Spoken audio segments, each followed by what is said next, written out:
weer eens vir my 'n voorreg om saam met jou te kan kuier rondom die woord van die Here en net te hoor wat die Gees van die Here vir my en vir jou wil sê vandag in die program Daily Devotions with Natasha. Nou ja, ek wil baie graag vir jou bemoedig vandag in die woord van die Here in Matteus 8 en dit sê vanaf vers 5.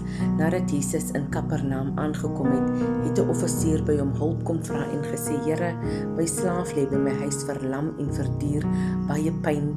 Vers 7 sê en Jesus antwoord hom: ek sal hom kom gesond maak. Jy weet wat vir my so uitstaan uit daai gedeelte is wat die Here sê ek sal hom kom gesond maak, is dat die Here met my en met jou bemoeienis maak in ons omstandighede, dat die Here is nooit te besig om te luister na wat dit is wat ek en jy vir hom wil sê nie. Die Here is nooit te besig om te doen wat ons van hom vra nie, want kyk, hier het hierdie offisier gesê die Here, sy slaaf is siek en hy is verlam en verduur baie pyn. Het die Here alles net so gelos waarmee hy besig was, en hy was bereid om saam met hierdie man te gaan, om sy slaaf te gaan aanraak en te gaan genees. Maar dan lees ons in vers 8 wat hy sê, maar die offisier sê: Here, ek is nie werd dat jy onder my dak inkom nie. En dit het my so 'n bietjie laat dink aan Saggeus, wat Saggeus ook in die boom gesit het, wat die Here vir Saggeus gesê het, kom af, sodat ek met jou kan maaltyd hê. En sommige kere voel ek en jy ook so, ons voel nie werd dat die Here in ons huise moet kom, om met ons te kan maaltyd hê nie. En wat sê hy vir die Here?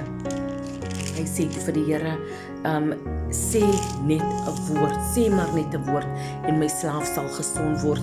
Ek is ook 'n mens wat onder gesag staan en ek het soldate onder my. Vir een sê ek gaan daarheen en hy gaan, en vir 'n ander kom en hy kom, en vir my slaaf doen dit en hy doen dit.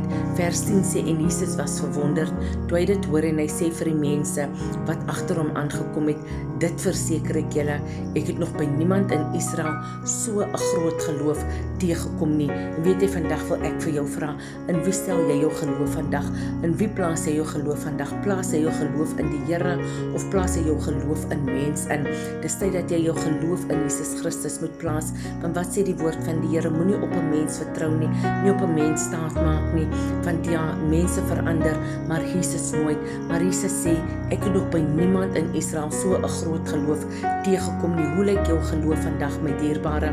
Die woord van die Here sê ons moet geloof hê soos die van 'n mosterdsaadjie, en hy sê ook as ons vir hierdie berg sê, hef jou op en werp jou in die see in, en ons het daai geloof, dan sal dit so wees. So what faith do you have this morning? Do you have faith like a mustard seed?